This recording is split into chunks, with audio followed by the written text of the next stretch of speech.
fucking dog, hoe ass nigga. Bitch ass. Get out of my Look face. at her. It ain't no acting with me. I'ma knock you loose. And I said I'll cold case. Chill the f out. What's going on? I'm chilling. Apparently not. What's the problem? Hey. Do you speak? Do it look like I need to speak to you? Yes, it does, actually. Okay, you got everything on you. Correct. I have my camera on recording, yes. I'm trying to figure out what the hell's going on here. I mean, I'm basically standing in front of the stove. Yeah.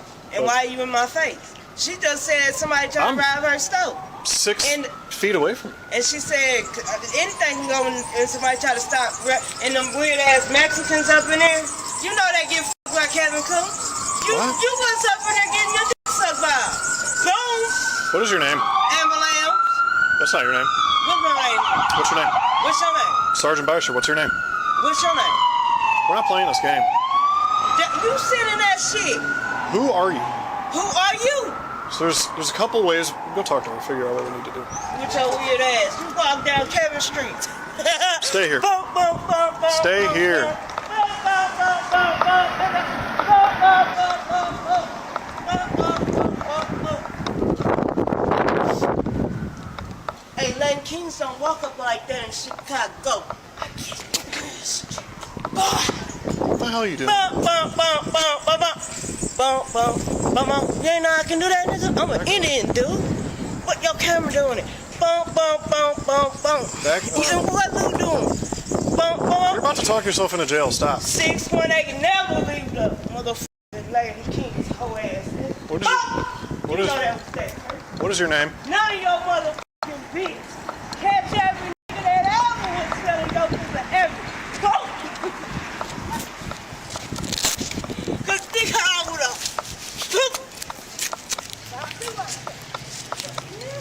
You're good. No run. You just want to trespass to leave? Oh, so they want disorderly conduct, or? Yeah. What are we doing? What's your problem? You ever walk up on a Latin King before? Could you tell me just what your name is? Is you a Lord? Huh? Is you the Lord? No. Then why would you walk on a Chicago Lord like that? I don't know who you are. Boy, we'll blow you in Chicago. Don't ever come up on us. Okay, cool. Boom! Good thing you're not in Chicago. Fuck your big three. It's only me. Boom! Boom! That's it, you ladies. Nigga, my birthday 7/13, nigga. My niece's birthday is 3/14. You don't want that. Boom! Don't raise your hand I towards me. already know my niece. We lit it up in a motherfucking green building, hoe ass nigga. Go back by my car. That's how I know Texas was. Boom! Go back by my car. That's Chicago. You are not free to leave. Go back. Bitch, I am Lord. Over here. Don't touch my motherfucking shirt. Go over here. Go! Dude. Go! It ain't no, I'm a motherfucking dog, hoe ass. Get out of my Two wise you at my motherfucking chest, bitch ass. Get out of my Look face. at her. It ain't no acting with me. I'ma knock you loose. And I said I'll cold case. Chill the f out. You crazy. So shut your f up. It's on me. It's on me. Hey, we're not going in. Stop. Go. It's on me. Go. There are 3 of them motherfuckers. I swear to God, you do that again, you're going to fucking jail. Go. I will blow this bitch. My best motherfucker. So, none of your motherfucking business. Get out of my face. Ass on homie. Boom. You are not free to leave. Go down Florissant Avenues and all that. And y'all gonna see them. Let's go. Boom. Hey, over here. Let's go. You won't see them. Boom. And I don't know how long I'm gonna go. We're going to handcuffs. Yeah, just go. Cause I don't know how I'm gonna go. I don't know how I'm gonna go. I don't know how to boom though. Woo. And when you do me, it's gonna go. You're going to go on the ground if you don't stop. You in? I promise you don't want that. Yeah, I kind of figured that. Yeah, that's how you feel me. Yeah, it's awesome. It's orange one. Let's just get rid of this one here. Alright, I'm going to sit down for a second.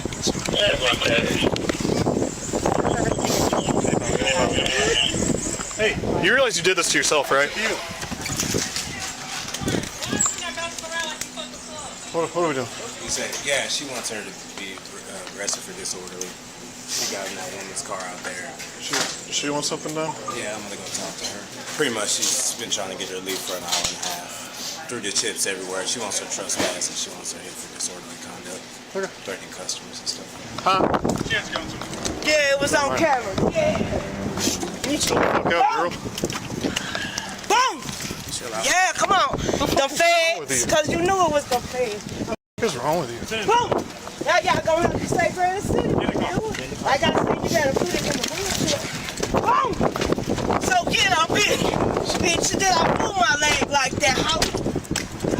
Yeah, that's how I'm talking about. Boom! Yeah! Yeah, you hoe ass. Common sense, if it was mine, you dumb ass. Boom! Yeah! I'm 35 in this car with you. Hi, I don't know my motherfucking child, you dumb ass nigga. Same age as this nigga. Boom! Boom! 76.95. Never.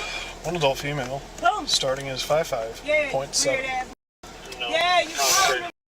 Boom! Boom! Just like your daddy would. Remember Heat of the Night? Boom! You can't take Dallas.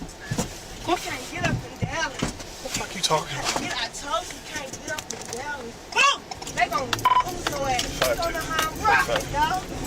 Look, I'm gonna be on your motherfucking head down this motherfucker. Now I'm at your head, cause I'm a lit motherfucking king. Now respect my motherfucking name and my motherfucking name. You won't even tell me your name. Bam! You won't even tell me your name. Bam, you little bitch. Well, you won't even tell me your name. Bitch. That's how the feds talk, but I'm gonna do it like this. Boom! You won't even tell me your name. F*** Big 3. It's on in me. Boom! Boom! Boom! Boom! Yeah, that's how you want it. Boom! Do you want to stop? Do you want to stop? What the f are you even saying? Boy, Kevin comes in your love, you hoe ass. Boom! Boom! Do you even know who you are? Do you know who you are? Yeah, I know who I am. Okay, then why the f*** you ask Elaine King, that bitch in Chicago, you know, hoe ass. You're not in Chicago. Bitch, you in the 618, you the land of Lincoln, bitch. Yeah, good job. Why you hold me right here with your hoe ass? Cause this shit is booming with them motherfucking Mexicans. You are under arrest. Okay, well I'm under arrest, but why you gotta come like that with your hoe ass? Cause I go blow your shit. You see my phone ring, you little hoe ass. We know that shit, nigga. We know that shit, nigga. 45 out of the station. Ending is 56.0. 56.0. We know when they last supposed to be a fucking bag full. Boom, boom, Boom! Boom! like your ass. Stupid dude. I'm so Texas out. What? Don't tell me nothing. Hey, you're not. There's no reason. Well, is it? No. No, I don't either. You gotta piss me off. All right. Boom! No, Oh. no, I ain't let Hold this on, shit you're cause I fucking told with you. I told you. Okay, you know best. Yeah, I told you niggas I'm coming. And I'm about to have my grandpa kill you. I know that. Cause I'm going to walk you like I Hey, told you. Yeah, but you better do it. And you better kill me. And you better kill me. That's how I was telling you. You know all them niggas snatched me. Sounds so stupid. They snatched me. They snatched me. Hey, calm down. They snatched me. Calm down. Yeah. Yes, I'm going in my pocket. You're under Stop arrest. stepping on my motherfucking shoes, you All right. Why don't you just come in here then? Stop. And you're gonna go face down on this. This could be an easy process. You can sit in here, be nice and warm, get your hot meal, we can be cool for the evening. We're gonna stop being assholes to each other. That sound good? Let me get a hand. Give me my stuff and respect them. I'm gonna hook you up. I got you. I promise. Yeah, you can chill out, bro. The suspect Step away was from the counter charged. for me. I need you by the door. Excuse me? I'm waiting on my drink. You match the description of a suspect we're looking for. Step over here. What description is that? I'm in a suit getting coffee. Dark suit, medium build, about 40. So you're stopping me for that? Or just because I'm black? I'm not going anywhere. The Starbucks on Connecticut Avenue in Washington, D.C. was moderately busy at 7:23 a.m. on Thursday, April 13, 2023. The usual morning rush, lobbyists grabbing lattes before meetings, staffers picking up breakfast sandwiches, tourists studying maps while waiting for their orders. Nobody paid much attention to the well-dressed black man in the charcoal suit standing in line, checking his phone while waiting to order his usual grande dark roast, black, no sugar. Marcus Williams had ordered that same coffee from this same Starbucks probably 300 times in the past 4 years. The baristas knew him by name. They knew his order. They knew he worked at the FBI field office 6 blocks away. On busy mornings like this, they'd often start making his coffee the moment they saw him walk in. What Marcus didn't know, what he couldn't have known, was that in the next 27 minutes, his routine coffee stop would transform into a federal incident that would cost the D.C. Metropolitan Police Department $5.6 million, result in the termination of 12 officers, send 2 people to federal prison for a combined 19 years, trigger a Justice Department investigation that would expose decades of systemic corruption, and ultimately lead to reforms so sweeping that they would become a blueprint for police departments in 17 states. The officer who was about to make the worst decision of his career, D.C. Metro Sergeant Vincent Patterson, had absolutely no idea that the man he was about to detain wasn't just another black professional in a suit. Marcus Williams was the special agent in charge of the FBI's violent crime and major offenders program for the entire Washington, D.C. field office. He supervised 87 agents. He had led investigations that resulted in the arrests of gang leaders, human traffickers, corrupt politicians, and yes, police officers who thought their badges made them untouchable. He had personally overseen 9 investigations into law enforcement corruption in the past 6 years. 6 of those investigations had resulted in federal indictments, and he was about to add a 7th. Before we go any further, I want you to drop a comment telling me where you're watching from. City, state, country, let me know. And if you believe nobody should be treated like a criminal for buying coffee, hit that subscribe button right now.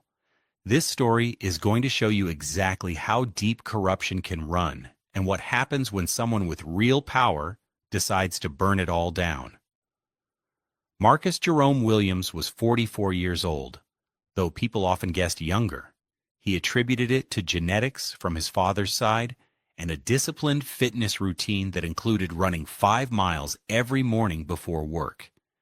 He had been with the FBI for 19 years, rising through the ranks faster than most agents ever managed. His path to the Bureau had been unconventional but impressive. Marcus grew up in southeast D.C. in the Berry Farm neighborhood during the crack epidemic of the late 1980s and early 1990s. His father was a Metro Transit bus driver. His mother worked as an administrative assistant at Howard University. They weren't wealthy, but they were stable, which in that neighborhood at that time made them relatively fortunate. Marcus watched friends get pulled into gangs, saw classmates drop out of school, attended funerals for teenagers who died in drug-related violence. His parents had been relentless about education. His father worked double shifts to afford Catholic school tuition, first at St. Francis Xavier, then at Gonzaga College High School, one of the best prep schools in D.C. Marcus thrived there. He was a good student, not brilliant, but disciplined. He played football well enough to get recruited by small colleges. He graduated with a 3.6 GPA and multiple scholarship offers. He chose Georgetown University, staying close to home. He majored in criminology and government, fascinated by the intersection of law enforcement and policy. During his junior year, he did an internship with the FBI's Washington field office. That internship changed his life. He saw federal agents conducting sophisticated investigations, building complex cases, taking down criminal organizations that local police couldn't touch. He saw the power of federal resources combined with investigative expertise. He knew immediately that this was his career. After graduating from Georgetown with honors, Marcus applied to the FBI. The application process was grueling. Background checks, psychological evaluations, polygraph tests, physical fitness assessments. Marcus passed everything. He was accepted to the FBI Academy in Quantico, Virginia in 2004 at age 25. The Academy training was intense. 21 weeks of academics, case exercises, firearms training, defensive tactics, and physical conditioning. Marcus excelled, graduating 4th in his class of 52. He was assigned to the FBI's New York field office, working organized crime cases. For 4 years, he investigated Russian and Albanian crime syndicates operating in Brooklyn and Queens. He worked undercover on 2 operations, helped dismantle 3 criminal enterprises, and contributed to cases that resulted in 47 indictments. In 2008, Marcus was transferred back to Washington, D.C., assigned to the Violent Crime and Major Offenders Program. This unit handled gang investigations, drug trafficking organizations, violent serial offenders, and crimes of violence that crossed state lines. Marcus proved himself quickly. He led the investigation into a gang that had committed 18 murders across D.C., Maryland, and Virginia. That investigation resulted in 23 arrests and convictions ranging from 15 years to life without parole. Marcus had a particular talent for complex investigations requiring patience and detail. He could track financial records through shell companies. He could analyze phone records to map criminal networks. He could conduct surveillance for weeks to establish patterns. He was thorough, strategic, and relentless. Criminals feared him because once he started building a case, he didn't stop until everyone involved was arrested. Over 15 years in the Washington field office, Marcus had led or contributed to investigations resulting in 217 arrests. His cases had secured convictions with sentences totaling over 1,400 years. He had testified in federal court 43 times. Defense attorneys called him meticulous and unshakable. Judges trusted his testimony because he never overstated evidence or speculated beyond facts. Marcus had also developed expertise in an area most FBI agents avoided: investigating corrupt law enforcement. Starting in 2017, Marcus had led or supervised 9 investigations into police officers accused of criminal conduct. These weren't minor infractions. These were cases involving evidence planting, drug trafficking, protection rackets, excessive force resulting in serious injury, and civil rights violations. 3 D.C. Metro officers had been convicted in 2018 of running a protection scheme for drug dealers. Marcus built that case. 2 Prince George's County officers were convicted in 2020 of planting guns on suspects to justify shootings. Marcus supervised that investigation. A Baltimore County detective was convicted in 2022 of stealing from crime scenes and selling drugs from evidence lockup. Marcus personally conducted that undercover operation. Police unions hated Marcus Williams. They called him biased. They accused him of targeting law enforcement unfairly. Marcus didn't care. He had grown up watching police harass his neighbors. He'd seen officers conduct illegal searches. He'd witnessed brutality disguised as law enforcement. He knew that most cops were honest, but he also knew that the corrupt ones counted on good cops staying silent. Marcus wasn't silent. In 2022, Marcus had been promoted to special agent in charge of the entire Violent Crime and Major Offenders Program. This made him one of the highest-ranking agents in the Washington field office. He now supervised 87 agents working cases ranging from gang violence to organized crime to public corruption. He briefed the FBI director quarterly on major cases. He testified before Congress about violent crime trends. He coordinated with Justice Department prosecutors on high-profile indictments. Marcus's career was ascendant. People who followed bureau politics expected him to be promoted to assistant director within 5 years, possibly becoming one of the highest-ranking black agents in FBI history. That Thursday morning, Marcus's schedule was particularly demanding. He had a 9 a.m. briefing with the U.S. Attorney about an upcoming RICO trial against a gang that had terrorized Southeast D.C. for 3 years. At 11 he had a meeting with Homeland Security about a joint task force targeting human trafficking. At 2 he was testifying before a Senate committee about FBI resources for combating violent crime in major cities. All of this required him to be sharp, prepared, and caffeinated. Hence, the Starbucks stop. Marcus had left his home in Chevy Chase at 6:45 a.m., driven to the FBI's Washington field office, parked in the secure garage, and walked 6 blocks to his usual Starbucks. He was wearing his standard work attire: charcoal gray suit from Brooks Brothers, white dress shirt, burgundy tie, black wingtips polished to a shine. His FBI credentials were in his suit jacket pocket. His service weapon, a Glock 22, was holstered on his right hip, concealed beneath his jacket. He looked like what he was, a federal law enforcement executive heading to a day of meetings and testimony. Marcus entered the Starbucks at 7:21 a.m. He stood in line behind 4 other customers. He checked his phone.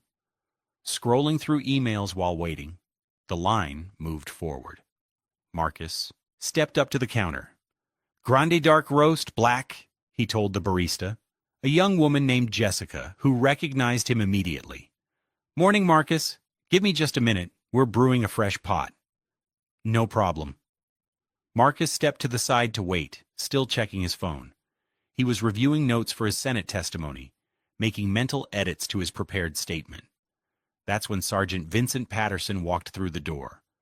Patterson was a D.C. Metro Police Sergeant, 47 years old, 23 years on the force, currently assigned to the 2nd District as a patrol supervisor. He had stopped at this Starbucks during his shift because he wanted coffee and because the department had an informal arrangement with the manager, free coffee for officers in exchange for an increased police presence that supposedly deterred crime. Patterson ordered his coffee, and while waiting, he looked around the shop.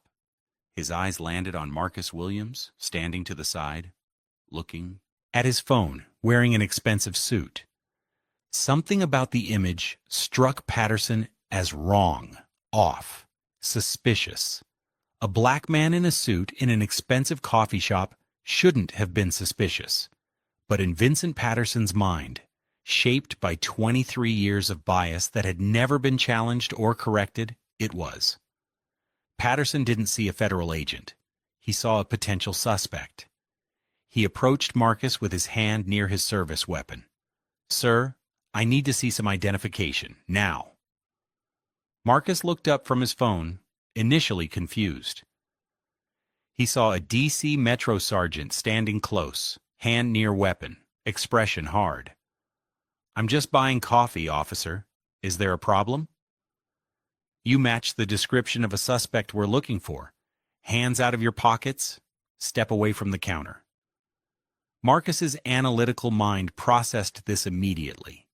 A suspect description. Vague and meaningless, without specifics. He hadn't been doing anything remotely suspicious. He was standing in line, looking at his phone, waiting for coffee. This was a pretextual stop based on nothing but his race. Marcus had investigated dozens of cases like this. He knew exactly what was happening because he'd reviewed body camera footage and police reports documenting this exact scenario hundreds of times. "What description specifically?" "I'd like to know what reasonable suspicion you have for detaining me." Patterson's jaw tightened. Most people didn't ask questions. Most people complied immediately when confronted by police authority. The fact that this man was questioning him confirmed Patterson's suspicions. Black male, medium build, wearing dark clothing. That's you. Now show me ID or you're going downtown for obstruction. Marcus took a slow breath. The description was so vague it could match thousands of men in D.C. black male, medium build, dark clothing that described half the professional workforce in downtown Washington. It wasn't reasonable suspicion. It was racial profiling disguised as law enforcement. Marcus made a decision. He could show his FBI credentials immediately and end this, or he could let this play out just long enough to document everything before revealing who he was. He chose documentation. "Officer, that description is so broad, it's constitutionally meaningless. It doesn't establish reasonable suspicion for a Terry stop. What specific articulable facts make you believe I'm involved in criminal activity?" Marcus was citing legal standards from memory. Terry v. Ohio, the Supreme Court case establishing when officers can conduct investigatory stops. He was speaking like a lawyer because he'd worked with federal prosecutors for 19 years. Patterson's face flushed. "I don't have to explain myself to you. Show me identification right now." "Am I being detained?" "Yes." "On what legal basis?" "Matching a suspect description." What crime is this suspect alleged to have committed? Patterson hesitated. He hadn't actually received any suspect description. There was no call, no bulletin, no actual crime. He had made that up on the spot to justify stopping Marcus. And Marcus, with 19 years of investigative experience, recognized the hesitation for exactly what it was. "There is no suspect description, is there?" Marcus said quietly. "You saw a black man in a nice suit and made an assumption. Have you ever been questioned by police for doing something completely normal? Type yes or no in the comments." The other customers in the Starbucks had stopped what they were doing. They were watching now. 2 people had pulled out phones and were recording. The baristas behind the counter had stopped working, looking worried. Patterson realized he was in a situation he couldn't easily escape. He had made a stop based on nothing. He had been challenged by someone who clearly understood the law.